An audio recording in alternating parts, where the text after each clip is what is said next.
சொல்றீங்களா? அப்போ நீங்க என்ன சொல்றீங்க? அப்போ இது எல்லாமே விட்டுறணுமா? பழைய ஆர்டர்ஸ் எல்லாமே தூக்கி போட்டுற சொல்றீங்களா? இதை எதுவுமே நம்ம இது பண்ண வேண்டியது இல்லையாங்கிறேன். இப்போ இந்த எந்த ஆர்டர்னு நீங்க சொல்லலை, மொட்டையா இருக்கா? அடுத்து வரட்டும். இறைவனின் இது வந்து 7வது வசனம். இதே ஆது கூட்டத்தை பற்றியே 41:14 சொல்றான். இறைவனின் தூதர்கள் அவர்களுக்கு முன்னும் பின்னுமாய் ஒவ்வொரு திசையிலிருந்தும் அவர்களிடம் வந்தார்கள்.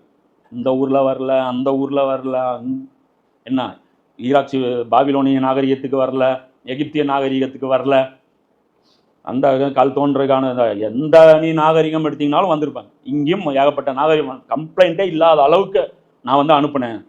வச்ச கோரிக்கையெல்லாம் ஒன்று தான், அல்லாவை தவிர யாருக்கும் அடிபணியாது. இது மட்டும்தான் அன்கண்டிஷனல் இது கட்டுப்படுதல். ஏன்னா அவர்களுக்கு விளக்கினார்கள். ஒவ்வொரு நபியும், இந்த நபி அந்த நபி எல்லா நபி இதைத்தான்ப்பா சொன்னாங்க. அப்போது அவர்கள் கூறினார்கள், எங்கள் இறைவன் நாடி இருந்தால் வானவர்களை அனுப்பியிருப்பானேன். எனவே நீங்கள் கொண்டு வந்திருக்கும் தூது செய்தியை நாங்கள் ஏற்பதில்லை. இப்போ அல்லாவுடைய தூதர்னா அல்லாட்டு இருந்து வரணும். அல்லா இங்கே இருக்கான் வானத்தில். அப்போ வர்ற ஆளும் வானத்திலேருந்து வரணும், பூமியிலேருந்து ஒரு ஆள் வரக்கூடாது. அவங்க ஆர்குமெண்ட் பாருங்க மக்கள்கிட்ட. அதாவது இதெல்லாம் வந்து எடுபடுற ஆர்குமெண்ட். அதனால தான் குரான் வந்து கொண்டாந்து அது கவுண்டர் கொடுக்குது. அவங்க வச்ச லூஸ் ஆர்குமெண்ட் வந்து குரான் வந்து அப்படியே இக்னோர் பண்ணிட்டு போயிரு. இதுக்கு பதில் கூட சொல்ல மாட்டாங்க. ஆனால் இது மக்கள் மத்தியில் எடுபடுற ஒரு ஆர்குமெண்ட். அப்போ இதுக்கு வந்து 11வது அத்தியாயத்தில் 59வது வசனத்தில் அல்ல சொல்றான், இவர்கள் தான் ஆது இனத்தவர். இவங்க தான்ப்பா ஆது வத்தில்கல் ஆத். இவங்க என்ன பண்ணாங்க அப்படின்னா, இவர்கள் தம் இறைவனின் கட்டளைகளை ஏற்க மறுத்தார்கள். ஆர்டர்ஸும் வந்து இவங்க என்ன பண்ணாங்க, ரிஜெக்ட் பண்ணாங்க. அவனுடைய தூதர்களின் அழைப்பையும் ஏற்கவில்லை. மேலும் சத்தியத்துக்கு எதிரியான கொடுங்கோலர்கள் ஒவ்வொருவரின் கட்டளையையும் பின்பற்றி கொண்டிருந்தார்கள். இப்போ இங்கே எந்த இடத்துலையுமே அல்லாஹ் வெர்சஸ் சிலைகள் இங்கே வரவே இல்லை. அப்போ செத்து போன கடவுள்களுக்கும் அல்லாஹுக்கும் ஒரு பஞ்சாயத்து ஒரு காலத்திலும் நபிமார்கள் இருக்கும்போது இருந்ததே கிடையாது. உயிருள்ள கடவுள்களை பற்றி தான் குரான் பேசுது. இந்த உயிருள்ள கடவுள்களை யாரு? ஒவ்வொரு காலத்திலையும் இவங்களுடைய ட்ரெஸ் வேற, இவங்களுடைய பாடி லாங்குவேஜ் வேற, இவங்களுக்கு பேர் வேற, என்ன இவங்களுடைய டெசிஷன், இவங்களுடைய தேர்வு செய்யும் முறைகள் வேற, எல்லாம் மாறிட்டு இருக்கும். ஆனால் விஷயம்னு பார்த்தீங்கன்னா அன்கண்டிஷனல் இத்தாத், அவ்வளோதான். விருப்பு வெறுப்பிட்டு அல்ல சொல்கிறான்ல, அல்லாவும் அவனுடைய ரசூலும் ஒரு காரியத்தை உங்களுக்கு உத்தரவிட்டு விட்டால் அது வந்து ஏன் எதுக்குன்னு எதுவுமே சொல்ல முடியாது. இன்னைக்கு ஒரு ஜியோ பாஸ் ஆயிடுச்சுன்னா எதாவது பேச முடியுமா? என்ன பேசுவீங்க? கோர்ட்டுக்கு போயிட்டு இப்படி ஒரு ஜியோ போட்டாங்க, இது மக்கள் இதுக்கு விரோதமானது, எனக்கு வந்து இது பிடிக்கல, இந்த ஜியோவை படி நான் நடக்க மாட்டேன்னு சொல்ல முடியுமா? என்ன சொல்லுவாங்க கோர்ட்டில்? இருக்கிறத போட்டு கோர்ட்டுடைய நேரத்தை வீணடித்ததா அந்த மூதேவிக்கு ஒரு 10,000 ஃபைனை போட்டு மறுபடியும் இந்த மாதிரி வந்தேன்னா 3 மாதம் ஜெயிலில் போட்டு விட்ருவேன், ஜியோக்கெல்லாம் போய் எதிராக கேஸ் போட்டு போயிடுவாங்க. அப்போது இந்த இடத்துல அல்ல என்ன சொல்கிறான்? பிரச்சனை இதுதாங்கிறான், இதுக்கு தான் நரகங்கிறான். என்ன, என்னுடைய ஆர்டர் வெர்சஸ் இன்னொருத்தருடைய ஆர்டர் மோத வைக்காதீங்க. அதாவது பல பிரச்சனைகளில் ஒரு பிரச்சனை அது, புரியுதுங்களா? அல்ல ஏன்னா இப்போ பூமிக்கு அல்ல வந்து க்ளீன் பண்ணும்போது மெயினாக எது நாரிட்டு இருக்கோ அதுவும் க்ளீன் பண்ணுவான், தெரியுதா? அது இல்லாமல் அந்த ரூம் க்ளீன் பண்ணுறதுன்னு முடியாச்சுன்னா எல்லா குப்பையும் சேர்த்து தான் எல்லாம் க்ளீன் பண்ணுவோம். அதில் மேஜர் இஷ்யூ எது? சவாலாக இருந்த குப்பை எது? அகற்ற முடியாத மிகப்பெரிய குப்பைகள் எது அப்படிங்கிறது அன்னைக்கு வந்து அதுதான். அப்போ அதனால் பெரிய விஷயம் பேசும்போது சின்ன விஷயங்கள்லாம் வந்து அது பெருசாக அது லேசாக ஒரு உதவுனாலே மற்றதெல்லாம் உதிர்ந்துடும். ஸோ அந்த விஷயத்தில் வந்து பார்த்தீங்கன்னா இப்போ இங்கே வந்து ஆர்டர்ஸ் தான் எல்லாம் சொல்கிறேன். என்னுடைய ஆர்டர்ஸ் இவங்க ஃபாலோ பண்ணல, அதை விட்டுட்டு வேற ஒரு கொடுங்கோலர்கள் இருந்தாங்க, அவங்களுக்கு பயந்து அவங்களுடைய ஆர்டர்ஸ் இவங்க ஃபாலோ பண்ணிட்டு இருந்தாங்க. இதனால் இவங்க நரகவாசிங்க, இவங்க ஆது. அப்போ எதுக்கு இவங்க வந்து எனக்கு வணங்கலை? நம்ம காட்டுற அல்லா யாரு? இபாதத்துக்கு ஏங்குபவன். அவனாவது வணங்க மாட்டீங்களா? 5 நேரம் தொழுதர மாட்டீங்களா? டெய்லி வானத்தில் வந்து கெஞ்சுறனே, எப்படி முதல் வானத்தில் வந்து என்கிட்ட துவா கேட்குறவன் யாரும் இல்லையாப்பா, என்கிட்ட மாவு மன்னிப்பு கேட்குறவன் யாரும் இல்லையாப்பா. இப்போ மறுபடியும் அல்லா வந்து காமிப்பாங்க, இப்படிப்பட்ட இறைவனை அறிமுகப்படுத்துவான். அது இப்படி ரமலான்ல சொல்கிறேன், அதான் லைலத்துல் கதரில் வந்து என்கிட்ட துவா கேட்குறவன் யாரும் இல்லையாப்பா இருக்கு. அதுக்கு மீனிங் வேற. என்ன சொல்கிறான்? மீனிங் வேற. நம்ம போர்ட்ரேட் பண்ணுற கடவுள் வந்து மனிதர்கள் மீது அக்கறை இல்லாதது. இது எதுவுமே அந்த ரபூபியத்திலே சேராது. இவன் கேடு கெட்டு போனா என்ன, இங்கே எவ்வளோ மிஸ்பேலன்ஸ் இருந்தா என்ன, எதை பற்றியும் நமக்கு பிரச்சனையே கிடையாது அப்படிங்கிற ஒரு கடவுளை வந்து நம்ம இன்னைக்கு காட்டுறோம். அது வந்து பார்த்தீங்கன்னா இன்னைக்கு வந்து உலகத்தில் வந்து வெறுக்கப்படுது. இப்போ இதே தான் இவங்களும் பண்ணாங்க. சமூது கூட்டம், சமூது இனத்தாரிடம் அவர்களின் சகோதரர் சாலிஹை அனுப்பினோம். அவர் கூறினார், என் சமூகத்தினரே, அல்லாவுக்கு அடிபணியுங்கள், அவனை தவிர உங்களுக்கு வேறு ரப்பு இல்லை. அவன்தான் உங்களை பூமியிலிருந்து படைத்தான், அதில் உங்களை வாழச் செய்துள்ளான். எனவே அவனிடம் மன்னிப்பு கோருங்கள், பின்னர் அவன் பக்கம் நீங்கள் மீளுங்கள். நிச்சயமாக என் இறைவன் அருகில் இருக்கிறான், பிரார்த்தனைகளுக்கு பதில் அளிப்பவனாக இருக்கின்றான் அப்படிங்க. இது 11:61. அதற்கு அவர்கள் கூறினார்கள், சாலிஹே, இதற்கு முன்போ எங்களின் பெரும் எதிர்பார்ப்புகளுக்குரியவராய் எங்கள் மத்தியில் இருந்தீர்.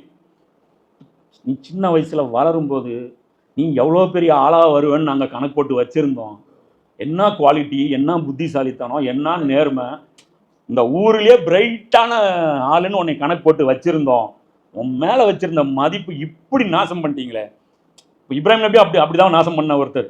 ஏன்னா அடுத்த அந்த தலைமை பீட பொறுப்புக்கு வந்து அவ்வளோ பெரிய ஒரு தேவாலயத்தோட நிர்வாகம் அவர் கையில் வந்து அதில் வந்து ஆஹா ஓஹன்னு சம்பாதிக்காமல் வாழ்ந்து அப்படி ராஜகுமாரனா இருக்க வேண்டிய ஒருத்தர் கடைசியாக இப்படி. அதே தான் மூசா அலைஹிஸ்ஸலாமுக்கும் அடுத்த ஃபிரௌனா வர வேண்டியவர். லீடர்ஷிப் கொடுத்தாச்சு, எகிப்தை போய் ஜெயிச்சுட்டு வர்றாங்க, அபிசீனியா ஜெயிச்சுட்டு வர்றாங்க, எங்கெங்கேயோ போய் வெளியெல்லாம் போய் ஜெயிச்சுட்டு வர்றாங்க. தனிக்கு வளர்ப்பு மகன் தான் ஆனாலும் பதவி கொடுக்குறேன் அப்படின்ட்டாங்க. அடக்கி ஆளலாம், தனக்காக ஒரு பிரமிடை கட்டலாம். இன்னும் நினைவு கூறப்படுறது வரலாற்றில் 3000 வருஷம் ஆச்சு. இன்னும் ஃபிரௌன் எகிப்து வந்து டூரிஸ்ட் ஸ்பாட்டு உலக ஐசியத்தில் கொண்டு போய் சேர்த்துட்டாங்க. இன்னைக்கும் ஃபிரௌனுனா கெத்து. என்னன்னா அவன் என்ன கதையில் இருக்கானா அது வேற விஷயம். இங்கே கெத்து இல்லை. ஃபிரௌனுனா இன்னைக்கும் கெத்து. மூசா நபிக்கு ஒரு இது இருக்கும். இன்னைக்கு என்ன ஆச்சு, என்ன அதோட பெரிய அந்தஸ்து எல்லாம் கொடுத்துட்டு அது வேற விஷயம். அவங்கள பொறுத்த வரைக்கும் என்ன துனியாவில் அதுதான் அவர் சொல்றாரு, எங்கள் மத்தியில் இருந்தீர், ரொம்ப எதிர்பார்ப்புக்குரியவரா நீங்க இருந்தீர். உன் மேலதான் எல்லா நம்பிக்கையும், இந்த ஊரே அப்படிதான் நம்பி இருந்துச்சு. நீங்க இந்த கல்ச்சரை அப்படியே கொண்டு போய் அடுத்த கட்டத்துக்கு நீங்க உச்சியில கொண்டு போய் போடுவீங்கன்னு பார்த்தா டபால் இப்பொழுதோ எங்கள் மூதாதையர் வணங்கி கொண்டிருந்த கடவுள்களை நாங்கள் வணங்குவதை விட்டும் எங்களை தடுக்கிறீர்கள். இப்படி டோட்டலா எங்க சிஸ்டத்துக்கு எகைன்ஸ்டால நீங்க மாறிட்டீங்க. மேலும் நீர் எந்த நெறியின் பக்கம் எங்களை அழைக்கின்றீர்களோ, எந்த ஐடியாலஜி நீங்க ஒன்று இதை வச்சிருக்கீங்களா, நெறி, எந்த நெறிமுறைகள் இருக்குது இல்லையா, அந்த ரூல்ஸ் அண்ட் ரெகுலேஷன்ஸ் பக்கம் நீங்கள் எங்களை அழைக்கின்றீர்களோ அது பற்றி கடும் சந்தேகத்திலே நாங்கள் இருக்கிறோம். அது இன்னும் வேலை மாதிரி தான் தெரியுது. ஏன்னா இவருக்கு அந்த மாதிரி சொசைட்டிலாம் ஆல்ரெடி அந்த மாதிரி இடம் இல்லை. இப்போ திடீர்னு வந்து அன்கண்டிஷனல் லீடர்ஷிப் கேட்குறாரு. நான் ஒன்று சொன்னால் அது அல்லாஹ் சொன்னதுன்னு நீங்கள் நம்பி தான் ஆகணும், ஓகே வாங்குறாரு. அப்போ அவர் என்ன சொல்கிறாங்க, இதில் தான் ஏதோ உள்குத்து இருக்குன்னு நாங்கள் நினைக்கிறோம் அப்படிங்கிற. அவங்க என்ன சொல்கிறாங்க, எங்கள் வாழ்க்கையை நீங்கள் பார்த்தது இல்லையா, உள்குத்து வச்சு வாழ்கிறதா இருந்தால் நாங்கள் எப்படி வாழ்ந்துருப்போம், ஏதாவது ஒரு குற்றச்சாட்டு எங்கள் வாழ்க்கையில் நீங்கள் காமிச்சிருக்க முடியுமா? அது சொல்கிறேன், அது கடும் சந்தேகத்திலே நாங்கள் இருக்கிறோம். அது எங்களை பெரும் மனக்கலக்கத்தில் ஆழ்த்தியுள்ளது. நாளையிலேருந்து உழைச்சி சாப்பிட்றதா என்னடா ரூல்ஸ் இது? என் பையனும் அவன் பையனும் ஒன்றா போய் காட்டில் வேலை செய்யணுமா? உங்கள் ரிசர்வேஷன் வேண்டாம் வேண்டாம்னு சொல்கிறதெல்லாம் இந்த காலத்தில் எதுக்குன்னா அவங்க 100% ரிசர்வேஷனில் இருப்பாங்க. புரியுதுங்களா? அதனால் வந்து அவங்க என்ன பண்ணுவாங்க, சமமாக இருக்கணும்பாங்க. ஆனால் அங்கே எதுவுமே சமமாக இருக்காது. All are equal, we are more equal. நாங்கள் உங்களோட கொஞ்சம் அதிக ஈக்குவல். அந்த மாதிரி அந்த இது வந்து அவங்க கிளைம் பண்ணிட்டு இருந்தாங்க. அப்போ அந்த கண்டிஷன் வரும்போது அதுதான் அல்லாஹ் சொல்கிறான், அல்லாஹ்வுக்கு அஞ்சுங்கள், மேலும் எனக்கு கீழ்ப்படியுங்கள், வரம்பு மீறி வாழ்பவர்களுக்கு கீழ்ப்படியாதீர்கள். ஏன் லிமிட்டை கிராஸ் பண்ணுறாங்க, அவங்கள கீழ்ப்படியாதீங்க.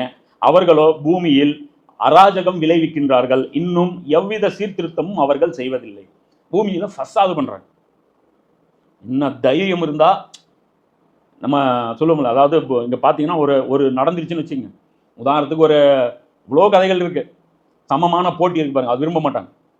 எங்க குழந்தைங்க தனி கேட்டகரி, அந்த அந்த போட்டிக்கு அவங்க வரமாட்டாங்க. இதுதான் பிரச்சனை. அல்லாஹ் சொல்றான், வரம்பு மீறி வாழ்பவர்களுக்கு கீழ்ப்படியாதீர்கள், எனக்கு கீழ்ப்படிங்கள். அவர்களோ பூமியில் அராஜகம், இது ஃபசாது பண்றாங்க, சமமற்ற பூமியில வந்து சமம் இல்லாத ஒரு நிலையை வந்து உருவாக்குறாங்க, இன்னும் எவ்வித சீர்திருத்தமும் செய்வதில்லை அப்படின்னு சொல்லிட்டு அல்லாஹ் சொல்றான். இது வந்து 26ல் 150லிருந்து 152வது வசனம் வரைக்கும். அப்போ இது எல்லாமே வந்து இதுதான் பேசுது. அதே மாதிரி இப்ராஹிம் நபி காலத்தில் அங்கேயும் என்ன பிரச்சனை இருக்குது, அப்போ அல்லாஹ் வந்து அதையும் சொல்றான். அங்கேயும் இதே தான் ப்ராப்ளம். கான்ஃப்ளிக்ட் எங்க அப்படின்னா லா ஆஃப் லேண்ட், பூமியுடைய சட்டம் யாரு முடிவு பண்றது, இதுதான் பிரச்சனை. ரப்புன்னு இவங்க வந்து அல்லாஹ் வந்து இவங்க சொல்லிட்டு இருந்தது பார்த்தீங்கன்னா மன்னனை தான் அவங்க மெயினாக சொல்லிட்டு இருந்தாங்க. ஆனால் இவங்க எல்லாத்தையுமே வணங்கி இருக்கிறாங்க. அது எல்லாமே அவங்க வந்து சொல்றாங்க அப்படிங்கிறது வந்து இதில் வந்து குரானில் வந்து 6வது அத்தியாயத்தில் 76லேருந்து 79ல் வந்து அல்லாஹ் கிளியராக சொல்றாங்க. எனவே இரவு அவரை சூழ்ந்த போது அவர் ஒரு நட்சத்திரத்தை கண்டு இதுதான் என்னுடைய இறைவன் என்று கூறினார். ஆனால் அது மறைந்து விட்ட போது மறைந்து போகிறவற்றை நான் நேசிப்பவன் அல்ல என்று உரைத்தார். பின்னர் ஒளிரும் சந்திரனை கண்ட அவர் இதுதான் என்னுடைய இறைவன் என்று கூறினார். ஆனால் அதுவும் மறைந்த போது என்னுடைய இறைவன் எனக்கு வழிகாட்டவில்லை என்றால் வழி தவறிய கூட்டத்தாருள் நிச்சயமாக நானும் சேர்ந்துடுவேன் என்று கூறினார். அப்போ ஒவ்வொன்றா இவரும் வந்து பார்த்து என்ன பண்றாரு, அது அந்த மக்கள்கிட்ட இருந்த கடவுள் கொள்கைகள் என்னென்னா அப்படிங்கிறது பட்டியல் போட்டே வராங்க. பின்னர் ஒளிரும் சூரியனை கண்டபோது இதுதான் என்னுடைய இறைவன், இது எல்லாவற்றையும் விட மிக பெரியது என்று கூறினார். ஆனால் அதுவும் மறைந்து போகவே என் சமூகத்தவரே, நீங்கள் இறைவனுக்கு இணை வைக்கும் அனைத்தையும் விட்டும் நிச்சயமாக நான் விலகிவிட்டேன். வானங்களையும் பூமியையும் படைத்தவனின் பக்கம் ஒரு மனதுடன் என் முகத்தை நான் திருப்பிவிட்டேன். மேலும் ஒருபோதும் நான் இணை வைப்பவர்களில் உள்ளவன் அல்ல என்று கூறினார். அப்போ இந்த இடத்துல இவங்க யாருமே இந்த ஆர்குமெண்ட்டுக்கு, எந்த ஆர்குமெண்ட்டுக்கு, வானங்களையும் பூமியையும் படைத்தவனின் பக்கம் ஒரு மனதுடன் என் முகத்தை நோக்கி திருப்புகிறேன்னு அவங்க சொல்றாங்கல்ல, இது யாரு அப்படின்னு அவங்க கேட்கவே இல்லை. இப்படி ஒரு கடவுள் இருக்கிறது அவங்க எல்லாருக்குமே தெரியும். சர்வ வல்லமை படைத்த ஒரு கடவுள் இருக்கான். அது இல்லாம இந்த சூரியன் இருக்குல்ல, இதுவா நமக்கு நன்மை செய்து. அவங்க சொன்னது என்ன, மக்கள் இப்போ பொங்கல் எதுக்கு கொண்டாடுறாங்க? ஏன்னா ஒரு மனிதன் இன்னைக்கு பூமியில இருக்கிறான் அப்படின்னா ஒரு உபகாரம் நமக்கு இருக்குதுன்னா சூரியனை தவிர வேற எதோடைய உபகாரமும் இவ்வளோ கான்ட்ரிபியூஷன் கிடையாது. இந்த பூமிக்கு சூரியன் அளவுக்கு யாரும் முக்கியமான சோர்ஸ் கொடுக்குறவங்க யாரும் கிடையாது. அதனால சூரியனுக்கு அவங்க என்ன பண்றாங்க தெரியல. அவங்களுக்கு சூரியனுக்கு எப்படி திருப்பி நன்றி செலுத்துறதுன்னு தெரியல. அதனால அவங்க போய் சஜ்ஜால விழுந்துடுறாங்க. உன்னால தான் எனக்கு இந்த அரிசி கிடைச்சது, உன்னால தான் எனக்கு இந்த நீர் ஆவியாச்சு, இதனால் உன்னால தான் எனக்கு மழை எல்லாமே அவங்க பார்த்து இது பண்றாங்க. அப்போ அந்த இடத்துலையும் அவங்க சூரியனை வணங்குறாங்க, சந்திரனை வணங்குறாங்க, நைட்டில் அது வெளிச்சம் தருதுன்ட்டு, நட்சத்திரத்தை வணங்குறாங்க, அது டைரக்ஷன் காட்டுது, ஜிபிஎஸ்ஸாக வேலை செஞ்சுருக்குது, அதையும் வணங்குறாங்க. அப்போ யாரெல்லாம் பலன் தந்தாங்களோ அவங்க எல்லாத்தையும் வணங்கும் போது இப்போ இப்ராஹிம் நபி என்ன சொல்றாரு, இது எல்லாத்தையும் உருவாக்கிய ஒருத்தர் இருக்கா, நான் அங்கே திரும்புறேங்கிறார். அப்போ யாருமே என்ன கேட்கல, இது என்ன புது கடவுளாக ஒன்று இருக்கு, ஃப்ரெஷ்ஷாக ஒன்று நீங்கள் புதுசாக சொல்கிறீங்களா, அதை பற்றி நாங்கள் கேள்விப்படாதுன்னு சொல்லி ஆல்ரெடி இவங்க வணங்கிட்டு தான் இருந்தாங்க அல்லாவை. ஸோ அல்லாவை ஏற்றுக்குங்கன்னு எந்த இறை தூதரும் அங்கே சொன்னதே கிடையாது. குரானில் இருக்கிற எல்லா இறை தூதர்களும் அல்லாவுக்கு இணை கற்பிக்காதீர்கள்னு, அல்லாவை ஏற்றுக்கொள்ளுங்கள்னு நாம தான் இன்னைக்கு கத்த வேண்டியதாக இருக்குது. ஏன்னா நம்ம காலத்தில் தான் குஃபருடைய காலத்தில் நம்ம வாழ்ந்துட்டு இருக்கோம். இந்த உலகத்தை அல்லாஹ் படைச்சான் அப்படின்னு நாம இன்னைக்கு கன்வின்ஸ் பண்ண வேண்டியது இருக்கு. அவங்களுக்கு இந்த சிச்சுவேஷனே வரல. ரசூல்லா முதற்கொண்டு அவங்களுக்கு பார்த்தீங்கன்னா இந்த சிச்சுவேஷனே வரல. வானம் பூமியை அல்லாஹ் படைச்சான் அப்படிங்கிறதுக்கு தலீல் வைக்கணும்னு தேவையே வரல. அவங்களுக்கு பிரச்சனை என்ன வந்துச்சுன்னு பார்த்தீங்கன்னா இணை வைக்கக்கூடாதுங்கிறது தான் வந்துச்சு. அப்போ இந்த இடத்துலையும் இங்கே பார்த்தீங்கன்னா அவங்க என்ன சொல்றாங்க, எவற்றை குறித்து எந்த ஆதாரத்தையும் அல்லாஹ் உங்களுக்கு இறக்கி வைத்து விடவில்லையோ அவற்றை அவனுக்கு இணையாக்க நீங்கள் அஞ்சாத போது நீங்களாகவே ஏற்படுத்தி கொண்ட போலி கடவுள்களுக்கு நான் எப்படி அஞ்சுவேன்? எனவே நம் இரு கூட்டத்தாரில் அச்சம் இல்லாமல் வாழ்வதற்கு அதிகம் தகுதியுடையவர் யார்? நீங்கள் அறிவுடையவராக இருப்பின் இதற்கு பதில் தாருங்க. அவங்க என்ன சொல்றாங்க, நான் ஹிஸ்புல்லா, நான் அல்லாவுடைய பக்கம் கட்சி, நீங்க உருவாக்கி கொண்ட நீங்களே ஒரு ஆப்போசிட் டீமு. இப்போ நான் எனக்கு பேக்கப்ல இவ்வளோ பெரிய சக்தி இருக்கும்போது நான் ஏன் பயப்படணும்? வாழ்ந்தாலும் பெனிஃபிட், செத்தாலும் பெனிஃபிட், எனக்கு எதுக்கு, நான் எதுக்கு கவலை பண்ணணும்? இப்ராஹிம் நபி கேட்குற, நம்ம பொசிஷன்ல நின்று பார்த்தா பயம், ஆனால் அல்லாஹ் நம்மோட இருக்கிறான்னு நினைச்சு பார்த்தா அந்த டீமுக்கு பயம் கிடையாது. இல்லை அப்போ அவங்க அவங்களுடைய ஆர்குமெண்ட்டை வைக்கிறது, ஏன்னா வைக்கிற ஆர்குமெண்ட் நேரான ஆர்குமெண்ட். ஒன்று நமக்கு எனக்கு கொடுங்க, அங்கே காணிக்க அங்கேக்கு பதிலாக இங்கே செலுத்துங்க, என்ன உங்களுடைய ப்ரிவிலேஜஸில் அந்த குரூப்புக்கு பதிலாக இந்த குரூப் ஆட் பண்ணுங்கன்னா தான் பிரச்சனை. இங்கே அல்லாவுக்கு மட்டும் கட்டுப்பட்டு நடங்க, நீதியாக நடங்கன்னு நீதியை சொல்கிறதுக்கு என்ன பயம்? இன்னும் சொல்ல போனால் லஞ்சம் வாங்குறாங்க பாருங்க, அவங்க தான் நிர்பந்தம் பண்ணி வாங்கினாலும் கை நீட்டி வாங்க முடியுமா அவங்களால? சிசிடிவி கேமரா அந்த கொடுங்க, அந்த கடையில் கொடுத்துருங்க, அந்த பொட்டி கடையில், அவங்க தான் பயந்து வாழ்கிறாங்க. ஆனால் அதிகம் அவங்க செலுத்துகிற மாதிரி இருக்கும் என்ன. ஆனால் உண்மைக்கு தான் எப்போவுமே வெயிட் ஜாஸ்தி. அதனால் இவங்க என்ன பண்ணுறாங்க, இப்போவும் இங்கேயும் என்ன பிரச்சனை வருது, அல்லாஹ் யாருன்னு அந்த மக்கள் கேட்கவே இல்லை. நீ இணை இல்லைன்னு சொல்லிட்டு இருக்கிறீங்க, முதல்ல ஆள் யாருன்னு சொல்லு, அதுக்கப்புறம் நான் இணை வைக்கிறதா இல்லையான்னு சொல்லணுங்கிற, அதை பற்றி டிபேட்டே இல்லை. இப்போ கிறிஸ்டல் கிளியரா அந்த இடத்துல அவங்க சொல்றாங்க. இன்னும் பார்த்தீங்கன்னா நான் சொல்றேன், நீங்கள் அல்லாஹ்வை அன்றி உங்களுக்கு லாபத்தையோ நஷ்டத்தையோ அளிக்க வலிமையற்ற தெய்வங்களையா வணங்குகிறீங்க.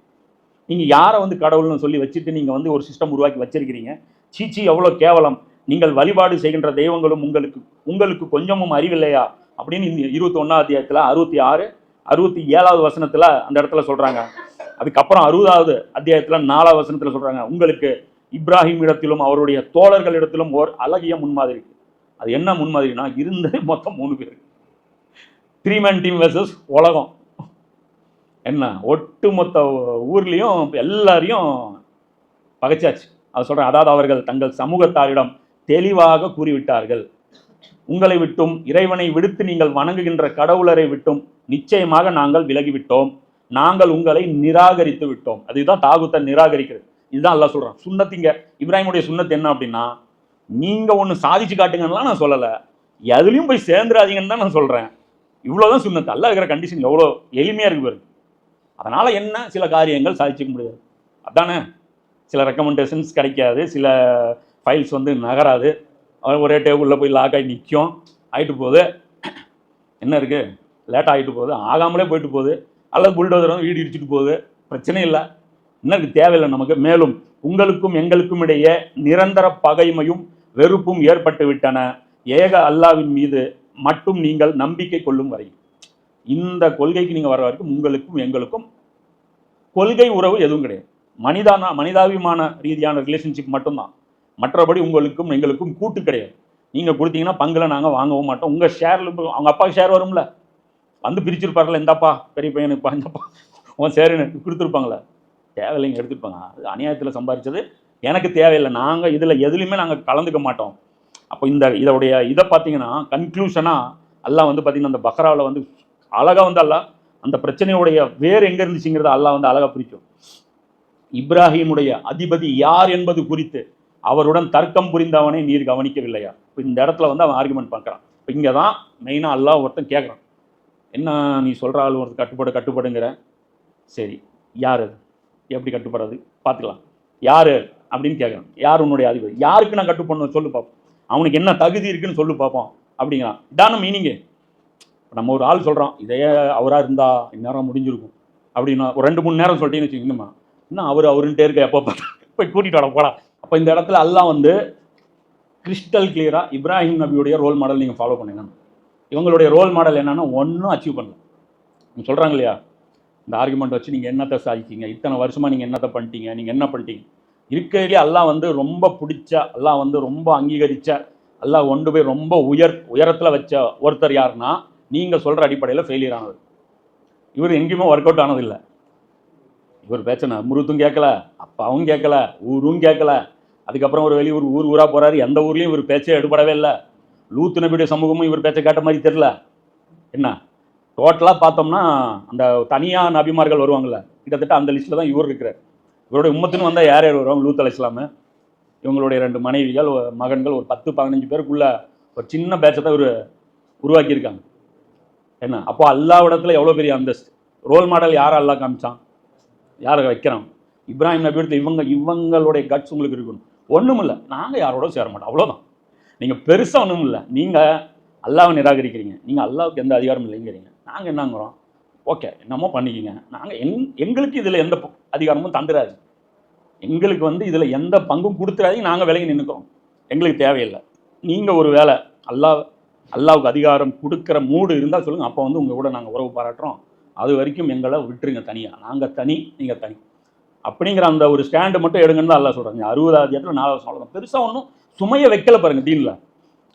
பெரிய பெரிய டார்கெட்லாம் எல்லாம் வச்சுருந்தாலும் நம்மளால் முடியாது. இது பண்ணுறது ஈஸியாச்சே. அது இந்த இடத்துல இதுதானே கேட்குறேன். நெருப்பில் குதினா நல்லா, நம்ருத்தோட போய் மோதுனா நல்லா, இல்லை போய் கோயிலில் இருக்கிற சிலையை உடச்சிட்டோன்னா, அதெல்லாம் எதுவுமே டாஸ்க் கொடுக்கல. குஃப்ரை பண்ணிடு, குஃப்ரை நிராகரிச்சிரு. நான் குஃப்ராக இருக்கேன், நான் வந்து காஃபிராக இருக்க மாட்டேன் அப்படின்னு மட்டும் நிராகரிச்சிரு, முடிஞ்சு போச்சு. எனக்கு சின்சியராக இருந்துக்கோ, ஒன்றும் செய்யாத வேலை முடிஞ்சு, ஜெயிச்சிருவேன். சிம்பிளாக இருந்தேன். இப்படி சமூகத்தில் இருந்துக்கோ, அவ்வளோதான். இதனால் என்ன உங்களுக்கு லாஸ் வருமோ அதை அக்செப்ட் பண்ணு, அதுக்கு ஈடாக மறுமை கொடுக்குறேங்க. கடைசியாக வந்து அந்த மோதல் வந்து பாருங்கள், இப்போ நம்ம பேச சொல்லுவோம்ல, இவர் எல்லா இடத்துலையும் டிக்ளேர் பண்ணுறாரு, வானம் பூமி படைத்தவன்கிறாரு. அவங்கெல்லாம் வந்து கவுண்டர் ஆர்குமெண்ட்டே கொடுக்கல. ஆமாம் கரெக்டு தான், அப்படி ஒரு இறைவன் இருக்கிறது உண்மை தான், நீ அதோட போதுமாக்கிக்கிறியா, ரைட் ஓகே. இப்போ நாங்கள் வந்து சின்ன கடவுள்களை எக்ஸ்ட்ரா பண்ணுறோம், நீங்கள் வேணாங்கிறீங்க. அதுக்கு மேலே இப்ராஹிம் நபி கிட்ட ஆர்குமெண்ட் வைக்கிற மாதிரி எதுவுமே இல்லை. அவங்க என்னங்கிறாங்க, இந்த சிலைகள் வந்து எங்களுக்கு இது பண்ணுது, நன்மை செய்யுது, தீமை செய்யுதுன்னு ஒன்று, அது தனக்கு தானே நன்மை கூட செஞ்சிக்க முடியாது, அதுன்னு அவர் ப்ரூஃப் பண்ணுறாரு. ப்ரூஃப் பண்ணி காமிச்சிட்டு அதை வந்து அங்கே வந்து அவர் ஹுஜ்ஜத்தை நிறுவிடுறாரு. இப்போ மிச்ச சொச்சம் இருக்கிறது இவர் இந்த ஒரு கடவுள் தான். அப்போ இங்கே வர்றாரு. இப்போ பாருங்க, இவர் போய் சண்டை வம்பிழுக்கிற இடம்லாம் யார்கிட்ட, கடவுள்கள்கிட்ட தானே போய் இவர் வம்பிழுக்கிறாரு. அப்போ ஒன் ஆஃப் த கடவுள் தானே போகிற இங்கே. இவ்வளோ நேரம் அவர் கிரிக்கெட் விளையாண்டு இங்கே மட்டும் ஹாக்கி விளையாடிருப்பார். எல்லா மேட்சும் ஒரு கிரிக்கெட் தான். என்ன போட்டி கூப்பிட்டாரோ அங்கே போய் என்னன்னாரு, அல்லாஹ் பெருசா, சூரியன் சந்திரன் பெருசா, அல்லாஹ் பெருசா, இந்த சிலைகள் பெருசா, அல்லாஹ் பெருசா, இவர் பெருசா. அப்படின்னு என்ன அர்த்தம்? இந்த கேட்டகரியில் அல்லாஹ் வெர்சஸ் வருதா இல்லையா, ரூலர் வருதா இல்லையா? அப்போ என்ன அர்த்தம்? அப்போ இந்த ஷிர்க்கு வந்து இப்போ இவங்க வந்து எதை சொல்கிறாங்க, அப்போ எந்தெந்த ஷிர்க்கு வந்து இவங்க அட்ரஸ் பண்ணுறாங்க, இப்ராஹிம் நபி. அப்போ கடைசி இங்கே வந்து பேட்டில் வந்து இங்கே நிற்குது. அதில் அவர் கேட்குறாங்க, இப்ராஹிமுடைய அதிபதி யார் என்பது குறித்து அவருடன் தர்க்கம் புரிந்தவனை நீர் கவனிக்கவில்லையா? இந்த இடத்துல பாருங்க, எங்கே ஸ்டார்ட் ஆகணும் அந்த கதை, இந்த ஃபைட்டு இது ஸ்டார்டிங் பாயிண்ட் கிடையாது, வேற ஏதோ ஸ்டார்டிங் பாயிண்ட். இது நடுவுல இருந்து அல்லாஹ் இழுக்கிறான். இப்ராஹிமுடைய அதிபதி யார் என்பது குறித்து அவருடன் தர்க்கம் புரியுது. அவன் கேட்டதை பற்றிலாம் சொல்லலை, அங்கேருந்து சொல்கிறாங்க. அவருக்கு என்ன கவுண்டர் கொடுத்தாருன்னு பாருங்க. அவனுக்கு அல்லாஹ் அதுக்கு சொல்கிறான், ஏன் இப்படி அவன் திமிர கேட்டானா, அல்லாஹ் அவனுக்கு ஆட்சி அதிகாரம் வழங்கி இருந்த காரணத்தினாலேயே அவன் தர்க்கம் புரிந்தான். எனக்கு நிகராக என் இடத்துல உன் அதிபதினு சொல்றிய, அது யாருன்னு சொல்லுங்க. ஏன் இந்த இடத்துல இருந்ததுனால அவனால் பேச முடியுது. அதே இப்ராஹிமுக்கு பக்கத்துலேயோ அந்த ஊரில் ஒரு ஆடு மேய்ச்சிட்டோ மாடு மேய்ச்சிட்டோ இருந்தாங்கன்னா நான் உன் அதிபதி யாருன்னு சொல்லி ஒரு மோதலுக்கு வந்திருக்க மாட்டான். அது நான் போட்ட பிச்சை, ஏன் பிச்சையை தின்னுட்டு என்னை பார்த்து யாருன்னு கேட்குறான். இதுதான் அவன் கேட்குறான். இப்போ இன்னைக்கு நாம் சொன்னோம்னா எல்லா அதிகாரமும் அல்லாவுக்கு அப்படின்னா, அல்லாஹ் யாருன்னு இன்னைக்கு யார் கேட்பா? அல்லாவால் படைக்கப்பட்ட ஒருத்தன் கேட்பான். அல்லாவால் உணவளிக்கப்பட்டு, அல்லாவால் பரிபாலிக்கப்பட்டு, அல்லாவால் மழை தரப்பட்டு, அல்லாவால் சுவாசிச்சுட்டு, அல்லாவுடைய காற்றை சுவாசிச்சுட்டு இருக்கிற ஒருத்தன் கேட்பான், யாராவும் அல்லாமா. அப்போ விதைகள், அப்போ பட்டியல் குரான் பெருசாக போடுது. விதைகளிலிருந்து வித்துக்களை வெளியிடுபவன், வானத்திலிருந்து மலையை இறக்குபவன், பூமியிலிருந்து உங்களுக்காக உணவை வேல்படுத்துபவன், என்ன உங்களுக்காக பூமியை தொட்டிலாக்கியவன், பூமியை விரிப்பாக்கியவன், இது பட்டியலெல்லாம் போட்டே போவான். அப்போ அந்த இடத்துல அவன் சொல்கிறான், ஏன் ஆர்குமெண்ட் பண்ணுறான் தெரியுமா? அந்த ஸ்டேட்டஸில் அவன் உட்காந்துட்டு ஆர்குமெண்ட் பண்ணுறான். அப்போ எவன் வாழ்வையும் மரணத்தையும் அளிக்கின்றானோ அவனே என்னுடைய அதிபதி. இவர் என்ன சொல்கிறார்? உன்னை உருவாக்குனதும் அல்லாதான்.